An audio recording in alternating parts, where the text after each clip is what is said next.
নমস্কার শ্রোতা বন্ধুরা, এসো গল্প শোনাই চ্যানেলের আরও একটি নতুন পর্বে আপনাদের সবাইকে স্বাগত জানাই। আজ আপনারা শুনবেন সায়ন্তনী পুততুণ্ড রচিত অধিরাজ সিরিজের রহস্য উপন্যাস কাঁটা রিভিজিটেড এর চতুর্থ পর্ব। উপন্যাস পাঠ শুরু করার আগে আপনাদের সকলের কাছে আমার বিনীত অনুরোধ, যদি আমার উপস্থাপনা ভালো লাগে তাহলে ভিডিওটিতে একটা লাইক করে দেবেন, ভিডিওটি আপনার বন্ধু পরিচিত জনদের মধ্যে শেয়ার করে দেবেন। এছাড়াও যদি এখনও এসো গল্প শোনাই চ্যানেলটি সাবস্ক্রাইব না করে থাকেন তাহলে চ্যানেলটিকে সাবস্ক্রাইব করে পাশে থাকা নোটিফিকেশন বেলটি প্রেস করে রাখবেন। এতে চ্যানেলে নতুন কোনো গল্প বা চলতি উপন্যাসের পরবর্তী পর্ব আপলোড হলেই আপনার ডিভাইসে তার নোটিফিকেশন পৌঁছে যাবে। আপনাদের ভালোবাসা ও সহযোগিতা আমার একান্ত কাম্য। শুরু করছি কাঁটা রিভিজিটেড এর চতুর্থ পর্ব। এতক্ষণ ধরে জল ফুটছে কেন? চায়ের পাতা ফেলে দেব? চা হবে? ফরেন্সিক ল্যাবের নতুন অ্যাসিস্ট্যান্টের মহা বিপদ হয়েছে। তার কোনো কাজই ডক্টর চ্যাটার্জির পছন্দ হয় না। দোষের মধ্যে সে বার্নারে বসিয়ে জলটা একটু বেশি ফুটিয়ে ফেলেছিল। সেজন্যই ভদ্রলোক চ্যাটাং চ্যাটাং করে কয়েকটা কথা শোনালেন। আরও হয়তো কিছু বলতে যাচ্ছিলেন, তার আগেই তার ফোন বেজে উঠেছে।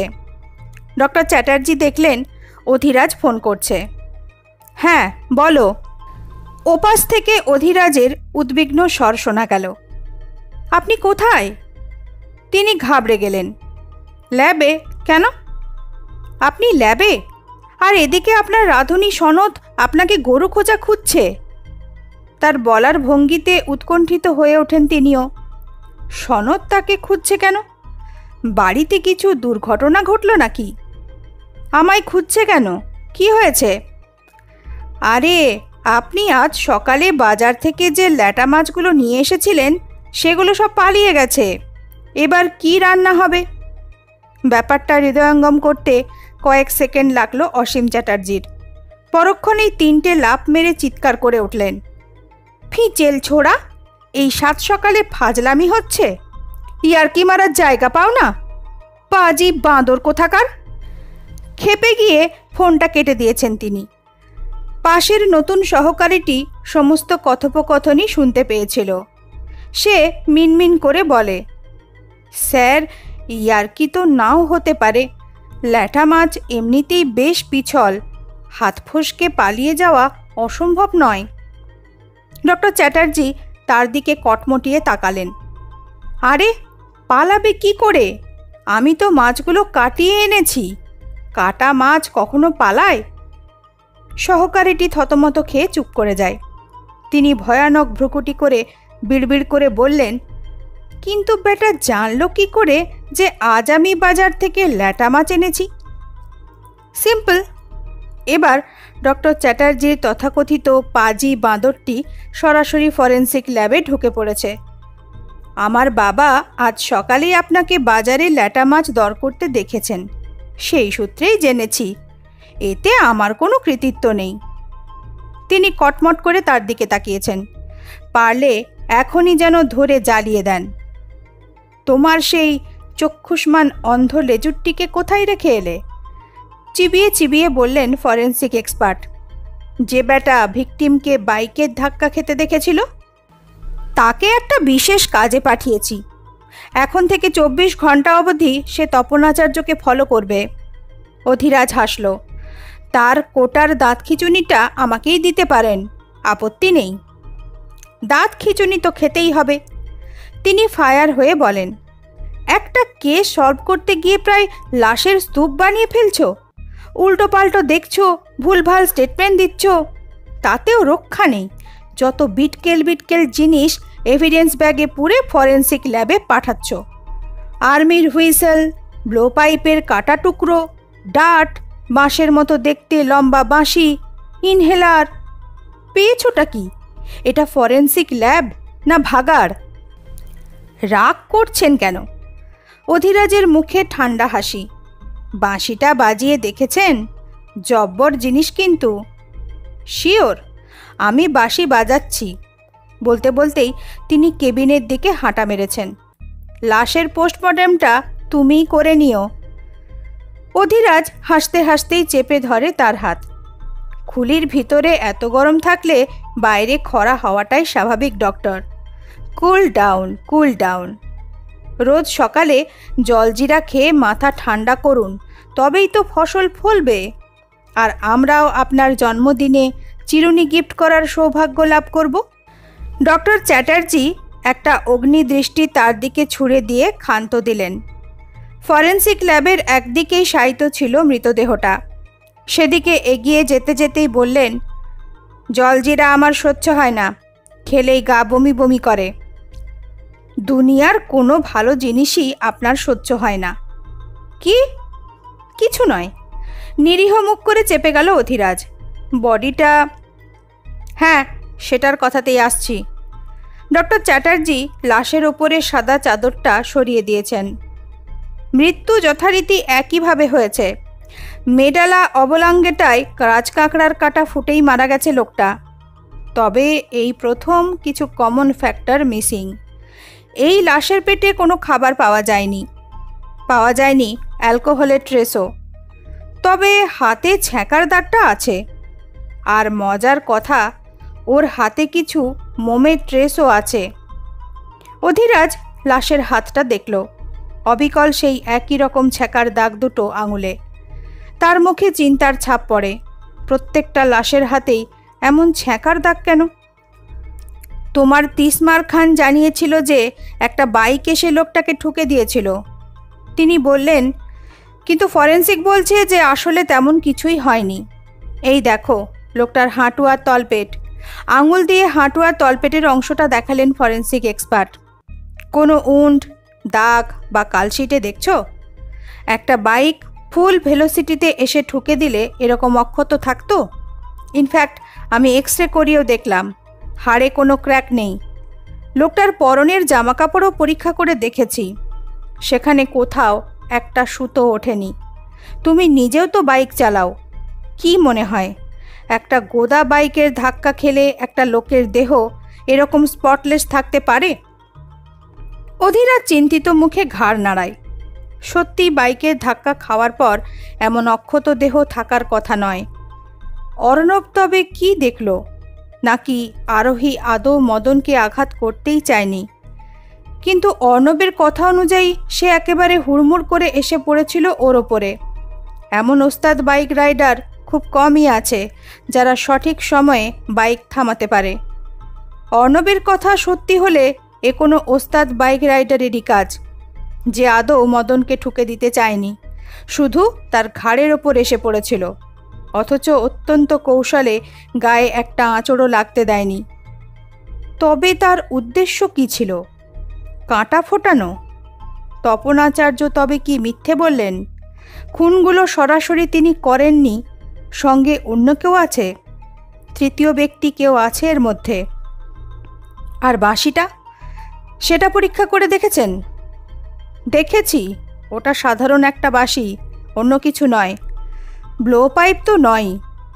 তিনি একটু থেমে ফের বলতে শুরু করেন, আর যে ব্লো পাইপগুলো এনেছো অন্তত এক যুগ ওগুলো কেউ ব্যবহারই করেনি। কোনো স্যালাইভা বা লালার নমুনা পাওয়া যায়নি হুইসেলেও। এই জাতীয় ডাট বা কাঁটায় কিউরারির বিষ ব্যবহৃত হতো, কিন্তু এই ডাটগুলোয় কোনো বিষ নেই। শুধু দুটো জায়গায় স্যালাইভার নমুনা পাওয়া গেছে, বাঁশিতে দুটো নমুনা। তার মধ্যে একটা তোমার লেজুর অর্ণবের, আর একটা স্যাম্পল আননোন। ইনহেলারটাতেও যে স্যালাইভা পাওয়া গেছে সেটাও আননোন। নীল রঙের ইনহেলারটা তুলে ধরেছেন ডক্টর চ্যাটার্জি। এটা সালবুটামল মিটার্ড ইনহেলার, সচরাচর অ্যাজমার অ্যাটাক হলে ইউজড হয়। এটাতে যে স্যালাইভা পাওয়া গেছে তার সঙ্গে কিছু সেলও ছিল।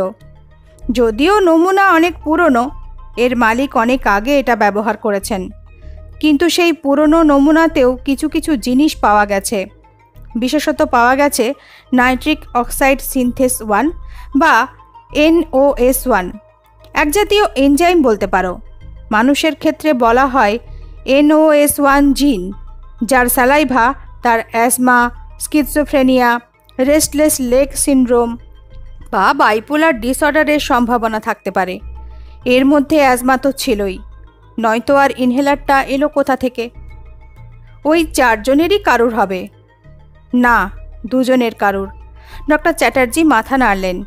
বাঁশিতে যে স্যালাইভা আছে তাতেও 1-2 সেল চলে এসেছে। ইনহেলারের স্যালাইভার সেল আর বাঁশির সেল এক লোকের নয়। কিন্তু ডিএনএ টেস্টিং করে দেখলাম যে 2 জনের ডিএনএ এক জাতীয়, অর্থাৎ অদ্ভুত মিল আছে দুটো ডিএনএতে। মা বাবা ভাই বোনের মধ্যেই একমাত্র এরকম মিল দেখতে পাওয়া যায়। তাহলে স্যাম্পেল দুটো মা ছেলে হওয়ার সম্ভাবনা আছে। না, ভুল হলো, স্যাম্পেল দুটো 2 ভাইয়ের। তিনি টাক চুলকোচ্ছেন। ইনহেলারের স্যাম্পেলটা কোনো পুরুষের। ক্যারিওটাইপিং করে দেখেছি, জেনোটাইপ XY। কোনো সন্দেহই নেই যে ইনহেলারের মালিক কোনো পুরুষ এবং তিনি বংশীবাদকের ভাই। অধিরাজ যেন মহাকাশ থেকে পড়ে। তপন আচার্যরা কয় ভাই? এতদিন জানতো যে 2 ভাই, কিন্তু ইনহেলারের মালিক যদি মিস্টার আচার্যের সহোদর হয়ে থাকেন তবে আবছাভাবে আরেক ভাইয়ের অস্তিত্বও টের পাওয়া যাচ্ছে। তপন আচার্যের অ্যাজমা নেই, থাকলে আর আরবাসি বা ক্ল্যারিওনেট বাজাতে হতো না, স্রেফ হার্ট ফেল করেই মারা যেতেন। প্রয়াত কর্নেল তড়িতাচার্যেরও অ্যাজমা থাকাই সম্ভব নয়। আর্মির একজন উচ্চস্তরের অফিসার অ্যাজমার রোগী, একথা দুঃস্বপ্নেও ভাবা যায় না। তবে নিশ্চয়ই আরেক ভাইও আছে। কে সে? সেই কি তবে অজ্ঞাত বাইক রাইডার? যত ভাবছিল অধিরাজ ততই সব গুলিয়ে যাচ্ছিল। তবু একটা বিষয় অবধারিতভাবে বুঝতে পারছে, এর মধ্যে তৃতীয় কোনো ব্যক্তির হাত অবধারিতভাবে আছে। তপন আচার্য একা নন, আরও কেউ আছে, কিন্তু কে? Thanks doc. সে আর কথা না বাড়িয়ে ফরেন্সিক ল্যাব থেকে বেরিয়ে আসে। নিচে দেবাশিস তার জন্য অপেক্ষা করছিল। তাকে আসতে দেখেই সন্ত্রস্ত হয়ে স্যালুট ঠুকল। তাকে দেখে অধিরাজ কিন্তু দাঁড়ায়নি, বরং দেবাশিসই তার পিছন নিয়েছে। স্যার, বর্ধমান থেকে জীবন দাসের ফ্যামিলি এসেছে। আই মিন বাদশার মা মামারা। গটগট করে হাঁটতে হাঁটতেই উত্তর দিল অধিরাজ। বডি দিয়ে দাও। বাদশাকে কি আর রাখার দরকার আছে? না, ওকে যেতে দাও। কি ভেবে যেন থমকে দাঁড়ালো অধিরাজ। তবে জেনে নিও ওরা কলকাতা ছেড়ে কবে যাচ্ছে। বাদশার সঙ্গে কয়েক মিনিট কথা বলার দরকার, কয়েকটা জিনিস জানার আছে। আমি জেনে নেব স্যার? না, শুধু বাদশাকে বলে দিও যে ওর বন্ধু ওর সঙ্গে দেখা করতে চায়। অধিরাজ চোখে সানগ্লাসটা চাপিয়ে নিয়েছে। আরেকটা কাজ করো, পুলিশ রেকর্ড ঘেটে বের করো শহরে কতজন ওস্তাদ বাইকার ক্রিমিনাল আছে। সবার প্রোফাইল ছবি সহ গোটা কেস হিস্ট্রি আমাকে ইমেল করে দাও। উইদিন 2 আওয়ার্স সব ইনফরমেশন আমার চাই। Okay sir. আজ আর নিজে ড্রাইভিং করবে না অধিরাজ, তার ড্রাইভার এসেছে। সে পিছনের সিটে উঠে বসতেই জিজ্ঞাসু দৃষ্টিতে তাকালো। একটা সিগারেট ধরিয়ে অন্যমনস্কভাবে বলল সে, ডানকুনি চলো। এই মুহূর্তে তপন আচার্যর সঙ্গে দেখা করতে চাইছিল অধিরাজ। লোকটা ক্রমাগতই বিভ্রান্ত করছে। প্রথমে তার অপরাধ কবুল করে চ্যালেঞ্জ ছুড়ে দেওয়া, তারপর মদনের মৃত্যু, সেই সঙ্গে এক রহস্যময় বাইক আরোহীর আবির্ভাব, তার সঙ্গে ডক্টর চ্যাটার্জির যুগান্তকারী আবিষ্কার, তপন আচার্যর অ্যাজমার রোগী ভাই। সেই ভাই কোনোভাবেই প্রয়াত কর্নেল আচার্য হতে পারেন না।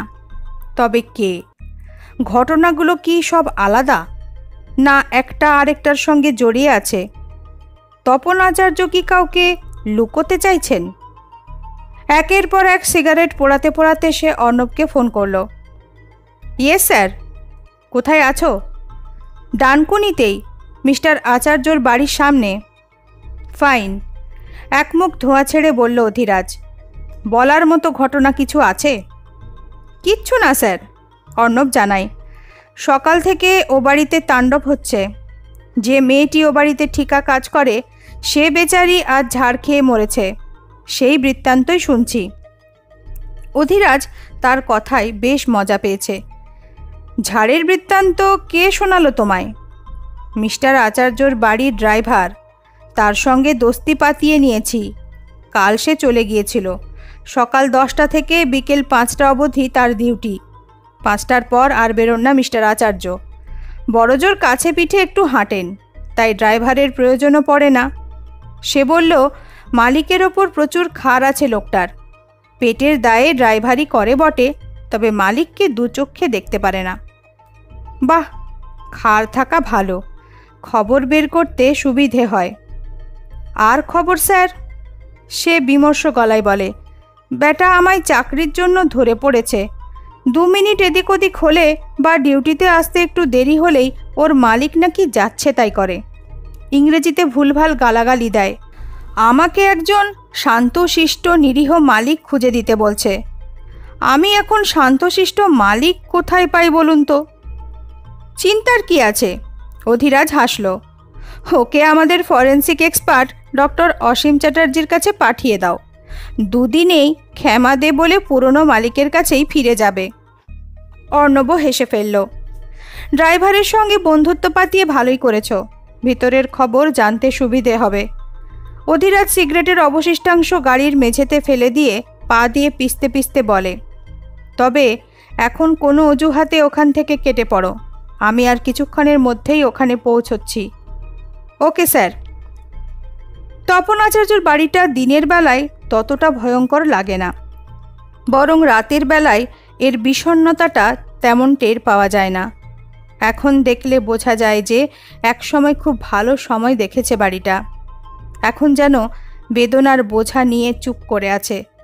তার গায়ে সময়ের কালশিটে ছোপ ছোপ শ্যাওলার দাগ অতীতের রং বিবর্ণ করে রেখেছে। মিস্টার আচার্য বাড়িতেই ছিলেন। তাকে দেখেই হাসি মুখে স্বাগত জানালেন। ব্যান্ডেজ করা হাতের দিকে তাকিয়ে বললেন, এখনও 24 ঘন্টা হয়নি, এর মধ্যেই হাত কেটে বসলেন? 72 ঘন্টার পর আর কি কাটবেন? আর কি কাটা যাবে জানি না।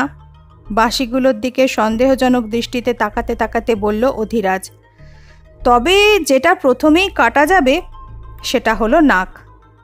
তপনাচার্য সজোরে হেসে উঠলেন। I like your sense of humour. তা সকাল সকাল কি মনে করে? কয়েকটা প্রশ্নের উত্তর না জেনে ব্রেকফাস্ট হজম হচ্ছিল না, তাই এসে পড়লাম। তিনি ভ্রুহীন মুখে একটা বঙ্কিম ভঙ্গি করেছেন। Please proceed. আপনি কি জানেন যে আপনার অ্যাটেন্ডেন্ট মদন কাল রাতে মারা গেছে? ভাবলেশীনভাবেই উত্তর এলো, শুনেছি। আপনি দুঃখিত নন? তার মুখের এক্সপ্রেশন চেঞ্জ হলো। এবার একটু রাগত স্বরেই বললেন, বিন্দুমাত্রও না। 1 নম্বরের শয়তান।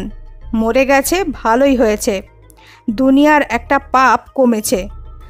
অধিরাজ ভারী সুন্দর ভ্রুভঙ্গি করে। আপনার দুঃখের পরিমাণ দেখে সত্যিই দুঃখিত হলাম। লাশ শনাক্ত করতে কি যাবেন? না তাতেও আপত্তি আছে? আপনি কি এইসব প্রশ্ন করার জন্যই এসেছেন? তার চোখের সামনেই পা দিয়ে একটা চুরুট ধরালেন তিনি। আমাকে একটু পরেই বেরোতে হবে, একটা আর্জেন্ট মিটিং আছে। না না, আপনার বেশি সময় নেব না।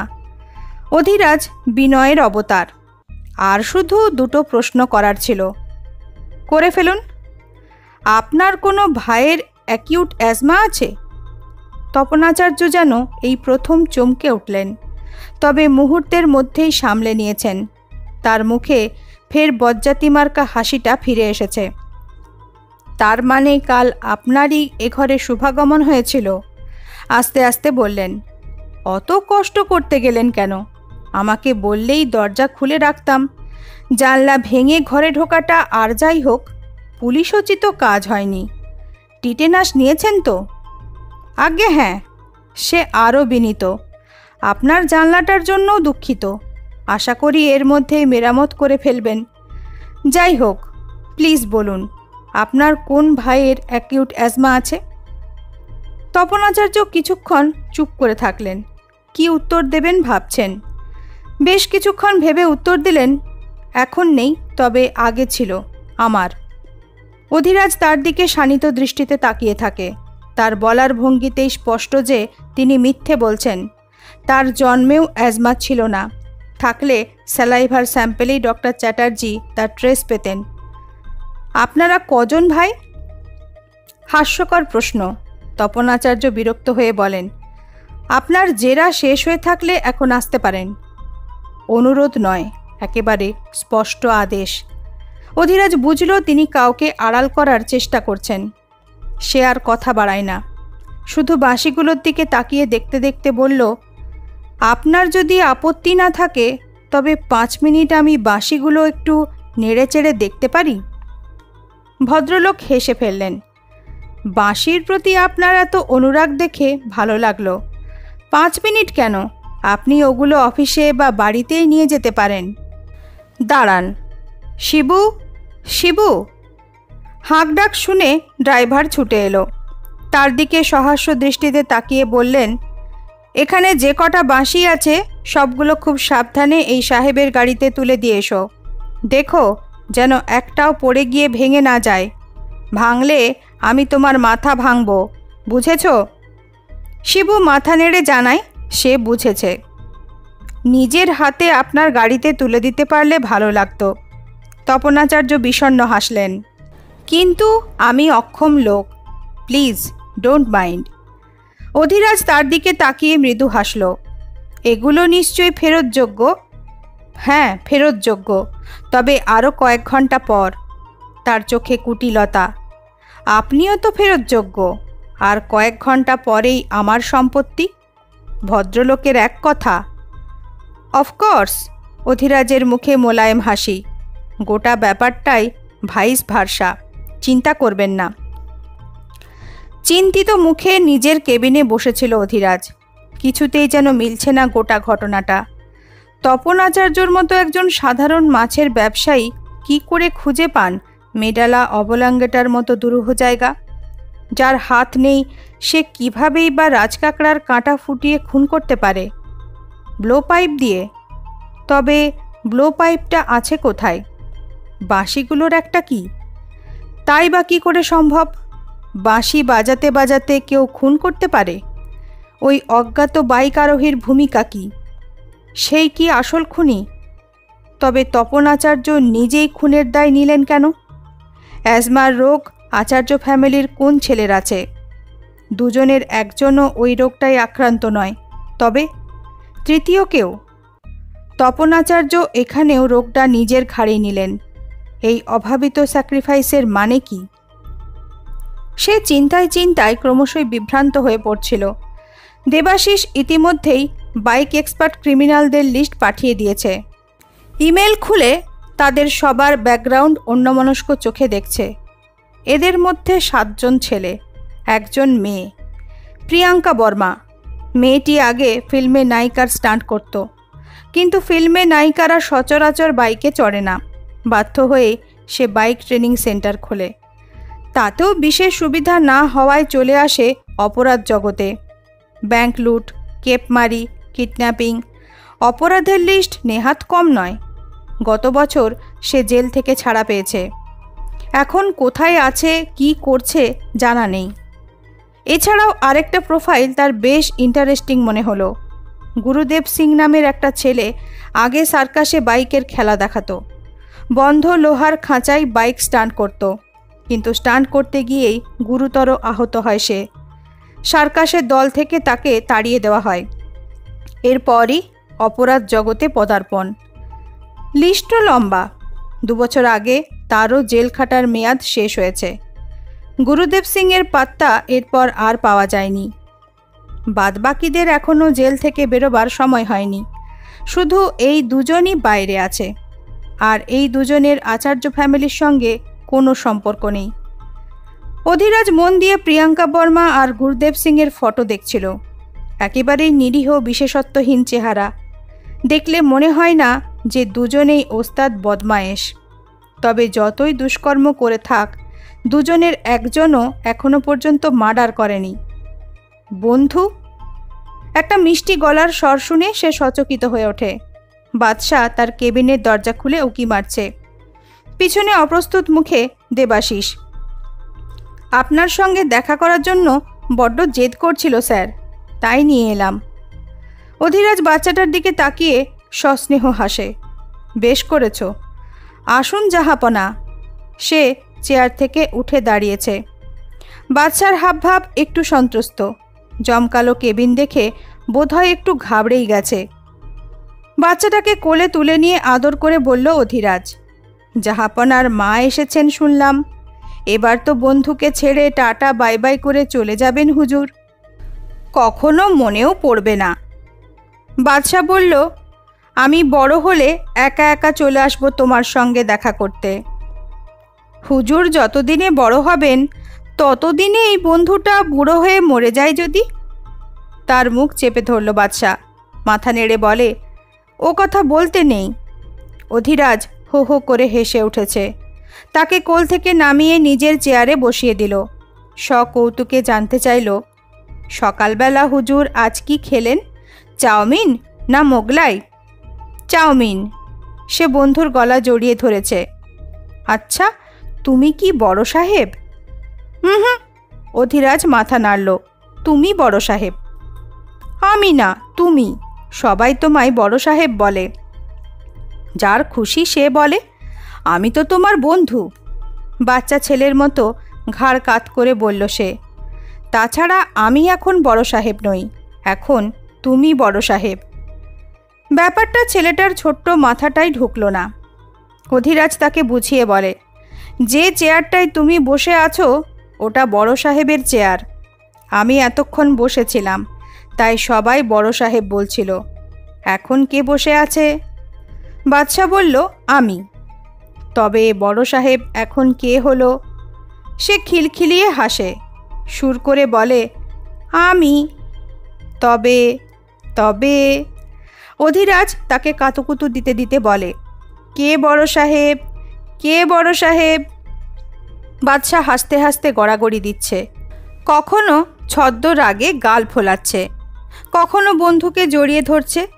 বেশ কিছুক্ষণ খুনসুটি করার পর দুজনেই শান্ত হলো।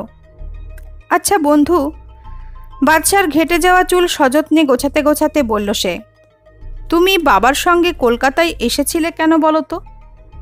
বাবার কথা বলতেই বাদশার মুখ বিষণ্ণ হয়ে আসে। আমি শহর দেখতে এসেছিলাম। বাদবাকিটা অধিরাজ নিজেই বুঝে নেয়। বাবার হাত ধরে কলকাতা দেখতে এসেছিল বাচ্চাটা, কিন্তু তার বরাতে কলকাতা দেখা নেই। সে এক মুহূর্ত কি যেন ভাবল। সামনে তখনও কেস হিস্ট্রিগুলো খোলা আছে। টেবিলে পড়ে আছে গুচ্ছ কেস ফাইল, সব তাকে দেখতে হবে। তা সত্ত্বেও একটু চুপ করে থেকে বলল, বন্ধুর সঙ্গে কলকাতা দেখবে শোনা? বাদশা প্রায় লাফিয়ে ওঠে। দেখব দেখব, তুমি দেখাবে? নিশ্চয়ই দেখাবো। দেবাশিস তখনও দরজার সামনেই দাঁড়িয়েছিল। তার দিকে তাকিয়ে বলল অধিরাজ, হুজুরের মাকে জিজ্ঞাসা করো, বলো যে আমি বাচ্চাটাকে কলকাতাটা একটু ঘুরিয়ে দেখাতে চাই। উনি কি পারমিশন দেবেন? বাদশার মায়ের পারমিশন পেতে খুব অসুবিধে কিছু হলো না। স্বামীকে হারিয়ে কেমন যেন হতবুদ্ধি হয়ে বসেছিলেন মহিলা। শোকটা এখনও সামলে উঠতে পারেননি। ছেলেটাকে সামলাতে পারছিলেন না, তার সামনে কাঁদতেও পারছিলেন না, কারণ বাদশা জানে না যে তার বাবা আর নেই। ফর্মালিটি হিসেবে শনাক্তকরণও করতে হবে। বাচ্চাটাকে নিয়ে লাশও শনাক্ত করা মুশকিল। এমত অবস্থায় ছেলে বড় সাহেবের সঙ্গে বেড়াতে যেতে চায় শুনে আপত্তি করলেন না।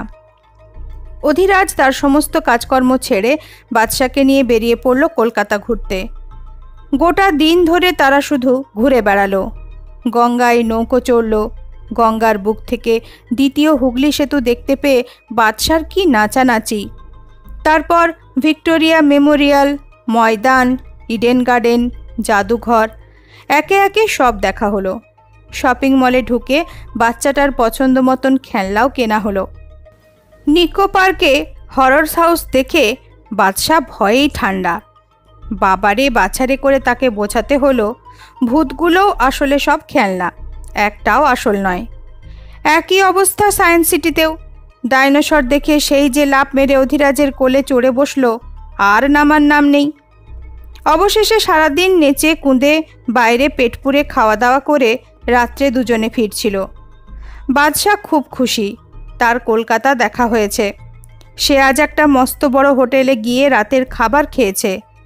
কি ঝকঝকে মসৃণ মেঝে, প্রায় ধপাস করে পড়ার উপক্রম, আর কতগুলো লাল জামা পরা লোক মাথায় কেমন জড়ি দেওয়া পাগড়ি পরেছে। এরা খাবারের সঙ্গে কত চামচ দেয়! বাদশা তো ভেবেই পায় না কোন চামচটা দিয়ে খাবে। আর চামচ দিয়ে কেউ ভাত খায় নাকি? সে জুলজুল করে দেখছিল। বন্ধু বড় সাহেব তার দিকে তাকিয়ে মুচকি হেসে হাতা গুটিয়ে নিয়েছে, হাত দিয়েই ভাত খাচ্ছে। তাকে দেখে হাঁপ ছেড়ে বাঁচল সে, কিন্তু তখনও বিস্ময় বাকি ছিল। খাওয়ার পর আইসক্রিমের বহর দেখেও তার চক্ষু চড়ক গাছ। কলকাতার লোকেরা এত বড় বড় আইসক্রিম খায়?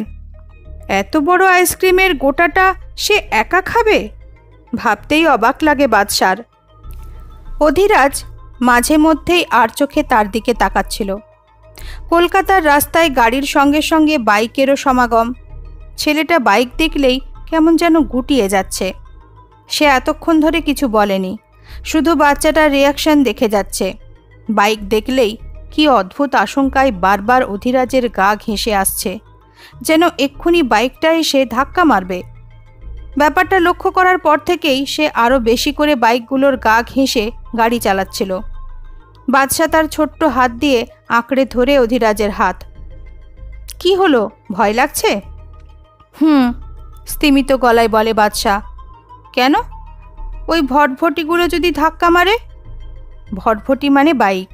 অধিরাজ বুঝতে পারে তার সন্দেহ একদম সঠিক রাস্তায় যাচ্ছে। বাদশার বাবার মৃত্যুর পিছনেও বাইক আরোহীর ভূমিকা আছে। কেন ধাক্কা মারবে? সে ইচ্ছে করেই তর্ক জুড়ে দেয়। ভটভটিগুলো কাউকে ধাক্কা মারে না। তবে বাবাকে কেন মারল? বাদশা উঁচু স্বরে বলে। ধাক্কা মারল বলেই তো বাবা ওই লোকটার গায়ে গিয়ে পড়ল। কোন লোকটার? ওই হাত কাটা লোকটার, সে জানালো। তারপর লোকটা পাশ দিয়ে চলে যেতেই বাবা পড়ে গেল। অধিরাজ আস্তে আস্তে জিজ্ঞাসা করে, আচ্ছা বাদশা, তুমি ভটভটিতে বসে থাকা লোকটাকে দেখেছ? না তো, মুখোশে মুখ ঢাকা ছিল। মুখোশ মানে সম্ভবত হেলমেট, বাদশা আপন মনেই বলে। কিন্তু ভটভটিতে একটা মেয়ে ছিল। মেয়ে ছিল? অধিরাজ বিস্মিত। এই যে বললে মুখ দেখনি, তবে বুঝলে কি করে যে মেয়ে? মেয়ে ছাড়া কারুর অত বড় চুল থাকে? মেয়ে ছাড়া কেউ হাতে চুড়ি পরে? তুমি কিচ্ছু জানো না। সত্যি বন্ধু, আমি কিচ্ছু জানি না, পড়াশোনা করিনি তো তাই। অধিরাজ উৎসুক হয়ে বলে, কিন্তু মুখোশে তো গোটা মাথাটাই ঢাকা থাকে, তুমি চুল দেখলে কোথায় বাবা? ভটভটিটা যখন বাবাকে ধাক্কা মারল তখন ভটভটিটা লাফিয়ে উঠেছিল, মুখোশটা একটু হেলে গিয়েছিল, তখনই দেখেছি। বাদশা চোখ গোল গোল করে বলে, এত বড় লম্বা চুল, বিনুনি করা, হাতে চুড়ি। হাতে চুড়ি? কতগুলো চুড়ি? বাদশা একটু ভাবল, যেন দৃশ্যটা মনে করার চেষ্টা করছে। একটাই চুড়ি ছিল, মোটা। লম্বা চুল, বিনুনি করা চুড়ি। সে বাচ্চার দিকে কিছুক্ষণ বিভ্রান্ত দৃষ্টিতে তাকিয়ে থাকে। বাচ্চারা অনেক সময় কাল্পনিক কথা বলে, কিন্তু বাদশা বানিয়ে বলছে বলে মনে হয় না। অর্ণবের চোখের সামনে যে খুনটা হয়েছে সেখানে এক বাইক আরোহীর ভূমিকা ছিল। বাদশার বাবার মৃত্যুর ক্ষেত্রেও সেই বাইক আরোহী যথারীতি উপস্থিত। অন্যান্য কমন ফ্যাক্টরের সঙ্গে সঙ্গে সম্ভবত এই রহস্যময় লোকটির অস্তিত্ব অন্যতম কমন ফ্যাক্টর। বাদশাকে তার মায়ের কাছে ছেড়ে চিন্তান্বিত মুখে বাড়ি ফিরে এলো অধিরাজ। কিন্তু নিরিবিলিতে চিন্তা করার উপায় নেই। বাড়িতে তখন কুরুক্ষেত্র চলছে। সে জুতো খুলতে খুলতেই শুনতে পেল বাবা কুঁই কুঁই করে বলছেন, তুমি কি আগের জন্মে ব্রিগেডিয়ার ছিলে? 2 মিনিট তো মাত্র দেরি হবে, তাতেই এমন ফায়ারিং? মার গলা বেশ চড়া। 2 মিনিট মানে? 2 মিনিটে আমি বইয়ের আলমারির মাথাটা দিব্যি পরিষ্কার করে ফেলতে পারি। রাজ্যের জঞ্জাল জমা করতে তোমার কয়েক সেকেন্ড লাগে, আর একটা মই জোগাড় করতে 2 মিনিট? জাস্ট 2 মিনিট দাও, আমি এনে দিচ্ছি। বাবার কাতর অনুনয়। 2 ঘন্টা ধরেও তোমার 2 মিনিট শেষ হলো না। মা আরও ক্ষেপে গেছেন। কখন আমি আলমারির মাথাটা গুছবো, কখন রান্না করব? আমার কি 20টা হাত আছে? বাবা বিড়বিড় করছেন, 20টা হাত থাকলে কি আর রক্ষে ছিল? অন্তত 20 বার গলা টিপে মারতে। বিড়বিড় করে আমার নিন্দে করে লাভ নেই, কাজের কাজ কিছু করো। অধিরাজ আন্দাজ করল মই নিয়ে ফের দুজনের লেগেছে। মা ইদানিং জঞ্জাল হটাও অভিযানে নেমেছেন। বাবার স্বভাবই হলো গুচ্ছের অপ্রয়োজনীয় জিনিসপত্র আলমারির মাথায় জমা করে রাখা। কোনো কিছুই ফেলতে তার ইচ্ছে করে না। ছেঁড়া মোজা থেকে শুরু করে ভাঙা ফুলদানি, ছেঁড়া স্কার্ফ সব কিছু জমিয়ে রাখেন। পাছে মা সেগুলো টান মেরে ফেলে দেন, সেই ভয়ে যেখানে যেখানে তার হাত পৌঁছয় না সেই সব জায়গায় গুজে রাখেন। কিন্তু মা আজ সকাল থেকেই প্রতিজ্ঞা করে বসে আছেন, জঞ্জাল সরাবেনি। মইটা থাকলে এতক্ষণে সরিয়েও ফেলতেন। সম্ভবত সেই আশঙ্কাতেই বাবা ওটাকে কোনো গুপ্ত জায়গায় পাচার করেছেন। আর 1 মিনিটের মধ্যে মই না এলে আমি আত্মহত্যা করব বলে দিলাম। মায়ের চিরাচরিত ডায়লগ। রেগে গিয়ে আরও কিছু বলতে যাচ্ছিলেন, তার আগেই দুটো শক্ত হাত তাকে অনায়াসে তুলে নিল, সযত্নে বসিয়ে দিল কাঁধে। রাজা! মা অবাক হয়ে নিচের দিকে তাকিয়েছেন। তুই অফিস থেকে কখন ফিরলি? অধিরাজ স্মিত হাসল। এই মাত্রই ফিরেই শুনলাম মই নিয়ে তোমরা খণ্ডযুদ্ধ করছো। বাড়িতে একটা জ্যান্ত 6 ফুট 4 ইঞ্চির মই থাকতে এত চিন্তা কিসের? কিন্তু তুই এইমাত্রই অফিস থেকে ফিরলি। মা অপ্রস্তুত হয়ে বলেন, কোথায় রেস্ট নিবি তা নয়। আমাদের কি রেস্ট থাকতে আছে মা? সে ছেলে মানুষের মতো হাসে। এতক্ষণ মই মই করে চেঁচাচ্ছিলে, এখন মই হাজির। তবে রেস্টের অজুহাত দিচ্ছ কেন? নাকি পড়ে যাওয়ার ভয় পাচ্ছ? মা মৃদু হাসেন। তোর কাঁধ থেকে কোনোদিন পড়েছি যে এখন ভয় পাবো? বাবা আর চোখে তাকিয়ে দৃশ্যটা দেখলেন, মন্তব্য করলেন, ব্রিগেডিয়ারের নাতনির ভয়ে আমি তো চিরকালই ল্যাম্পপোস্ট হয়ে থাকলাম, আজ তুইও মই হলি? ঘরের শত্রু বিভীষণ। অধিরাজ উত্তর না দিয়ে ঠোঁট টিপে হাসছে। মা দিব্যি তার কাঁধের ওপর আরামসে বসে পা দোলাচ্ছেন। এমন নিশ্চিন্তে বসে আছেন যেন কোনো মানুষের কাঁধে নয়, সত্যিই একটা কাঠ বা স্টিলের ময়ে চড়েছেন। আলমারির মাথা হাতড়াচ্ছেন আর একের পর এক বের করছেন অদরকারি জিনিসপত্র। এটা কি? একজোড়া অতি পুরনো ছেঁড়া জগার শু বের করে বাবার নাকের সামনে ধরেছেন তিনি। এটাকে এখনো ফেলে দাওনি কেন? না, ভাবছিলাম যদি দরকার পড়ে। দরকার পড়বে? মা চোখ কপালে তুলে ফেলেছেন। যার সকাল 9টার আগে ঘুম ভাঙে না তার জগার শুর কি দরকার? না, রাজা তো জগিং করে, যদি ওর দরকার হয়। রাজার নিজস্ব জগার শু আছে। যদি কখনো ওটা ছিঁড়ে যায়? ছিঁড়ে গেলেও ওই রদ্দিমার্কা শতচ্ছিন্ন জগার শু কখনোই পরবে না, বরং আরেকটা কিনে নেবে। তাছাড়া তোমাদের দুজনের পায়ের মাপও এক নয়। তবে বাবা আর কোনো অজুহাত খুঁজে পেলেন না। বাধ্য হয়ে কাঁচুমাচু মুখ করে তাকে জুতোটা ফেলে দিতেই হলো। মাকে কাঁধে নিয়ে স্থির হয়ে দাঁড়িয়ে সব কথাবার্তাই শুনছিল অধিরাজ। শুনতে শুনতেই কি যেন ভাবছিল। হঠাৎ তার চোখ বিস্ফারিত। আপন মনেই কি যেন ভাবতে ভাবতে ফিসফিস করে উঠল, তাই তো, তাই তো। কি তাই তো? বাবা কেউমেউ করে উঠলেন। এই মহিলা আমার সব প্রিয় জিনিসগুলো ফেলে দিচ্ছে, রীতিমতো বশিং করছে, আর তুই মাতৃভক্ত হনুমানের মতো তাকে ঘাড়ে তুলছিস। মেয়েদের বশিং মেনে নিতে আমার কোনো আপত্তি নেই বাবা। সে হাসল। ইনফ্যাক্ট মেয়েরা অনেক ক্ষেত্রেই ছেলেদের থেকে ভালো বশ হয়। বিশ্বাস না হয় পরীক্ষা করে দেখতে পারো, আমি অলরেডি করে দেখেছি। সুরির সাক্ষী মাতাল। গজগজ করতে করতে তিনি চলে গেলেন। প্রায় আধ ঘন্টা ধরে সাফাই পর্ব চলল। তারপর সান্ধ্যকালীন স্নান সেরে অধিরাজ নিজের ঘরে ঢুকে পড়ল। মায়ের সামনে সে সচরাচর স্মোক করে না, তাই দরজাটা বন্ধ করে দিয়ে একটা সিগারেট ধরালো। এখন তার পরনে ধপধপে সাদা পাজামা পাঞ্জাবি, গায়ে ভুরভুর করছে ফরাসি সৌরভ। সে চিরকালই ভীষণ শৌখিন। প্রচণ্ড কষ্ট যেমন করতে পারে তেমনি বিলাসিতায়ও তার জুড়ি মেলা ভার। নিজের ঘরে অস্থিরভাবে পায়চারি করছিল অধিরাজ। অদ্ভুত কিছু একটা তার মনে পড়ে গেছে, কিন্তু শুধু মনে পড়লেই হবে না, এখনও সে যুক্তিসঙ্গত অনুমানে পৌঁছতে পারেনি। একটা সন্দেহ মাথায় ঘুরছে, সেটাকে আরেকটু শক্তপোক্ত করে তুলতে হবে।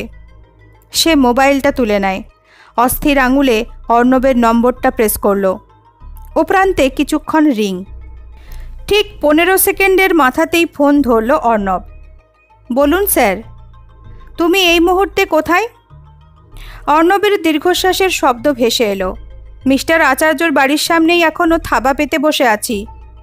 Any progress? No sir. সে এক মুহূর্ত কি যেন ভাবল। তোমার আর পাহারা দেওয়ার দরকার নেই, এক কাজ করো, স্ট্রেট ঢুকে যাও মিস্টার আচার্যর বাড়িতে। অর্ণব প্রায় ভিমড়ি খেতে খেতে বাঁচল। ঢোক গিলে বলে, সোজা ওনার বাড়ি ঢুকবো? ঢুকে কি করব? বিশেষ কিছু না। অধিরাজ একটু থেমে বলে, শুধু ছাই ফেলার জন্য উনি যে অ্যাস্ট্রেটা ব্যবহার করেন সেটাই চেয়ে নিয়ে আসবে। অ্যাস্ট্রে? সে আরও অবাক। শুধু অ্যাস্ট্রেটাই আনবো? উনি দেবেন? নিশ্চয়ই দেবেন। ওনার আরও গোটা তিনেক অব্যবহৃত অ্যাস্ট্রে আছে। একটা অ্যাস্ট্রে চেয়ে আনলে কিছু মনে করবেন না। অর্ণব ভেবে পাচ্ছিল না এত কিছু থাকতে অ্যাস্ট্রেই কেন। আমতা আমতা করে বলে, যদি উনি না দেন?